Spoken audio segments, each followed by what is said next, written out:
Vice President Mike Pence saying the ball is in China's court to rein in its unruly neighbor, North Korea. His remarks coming during meetings in Australia, the latest stop in Pence's trip to the Asia-Pacific region. The President and I have great confidence that China will properly deal with Korea. But as President Trump made clear just a few short days ago, if China is unable to deal with North Korea, the United States and our allies will.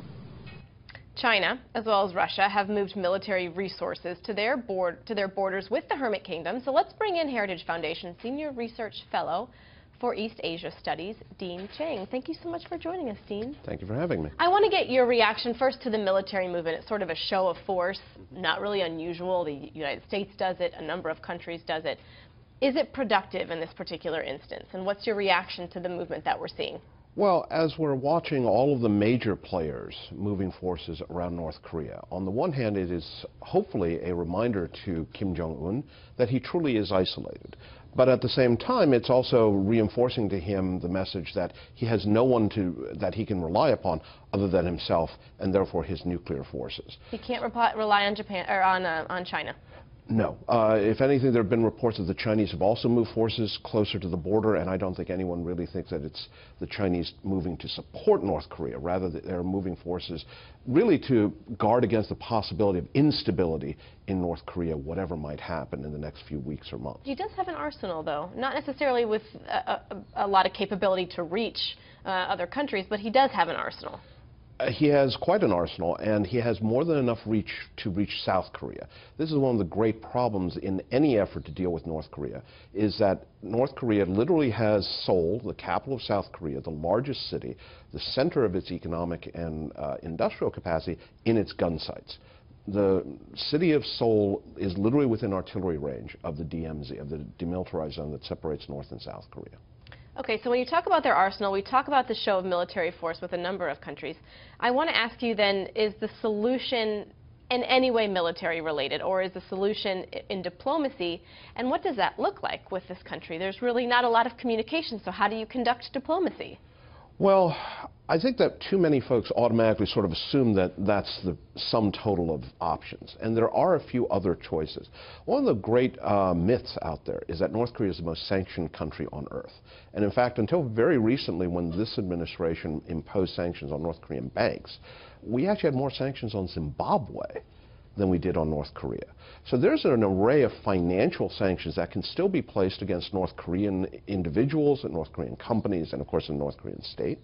And there are secondary sanctions that we can place upon China, who is North Korea's main economic partner, to say, really, China, here's your choice. You can value the millions of dollars of trade you have with North Korea, or the billions of dollars of trade you have with the United States, with Japan, with South Korea, and with the rest of the civilized world. So why haven't we seen that yet?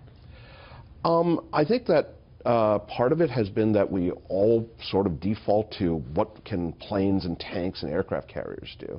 To give Mr. Trump some credit, the man is a businessman by training and by experience. He's more likely to think about financial tools first. Second of all is that when the one time we did try something like that back in 2005 against a North Korean bank, the North Koreans reacted very badly. And for whatever reason, everyone sort of said, okay, let's not go there again. Instead of saying, hey, if this hurts, maybe we should double the pressure. Does it behoove anyone to see a North Korea crippled economically? And I ask that because you talked about the relationship with China. So China does not want to see that. So when we talk about sanctions with North Korea, that doesn't just impact North Korea. No, that's absolutely right. China is, we, the U.S., South Korea, and Japan are worried about North Korean nuclear weapons because they're aimed at us. China is pretty confident North Korea's nuclear weapons aren't aimed at them. So what they're worried about is the possibility of collapse of North Korea, which sanctions might accelerate, and therefore millions of refugees crossing the Yalu into China. So that's one of the reasons why they are very reluctant to act that way, and why at the end of the day, in a sense, it's up to us to sort of present that very stark choice of do something to North Korea or suffer economic sanctions, and whatever it is you choose to do, we need to at least acknowledge that it could have consequences that will affect China. Because I think part of what the Chinese are saying is, do you understand America? What the consequences of your actions might be. Right. Do you suppose that we'll see another test shortly? There are a lot of reports about activity at North Korea's nuclear sites. I saw that. They're playing volleyball. Is that what I? Is that what I read? That things, volleyball. But, interesting. So it's certainly possible. Into volleyball. Dean, thank you so much. I appreciate it. It's really interesting. It's a scary time, but thanks for breaking it down.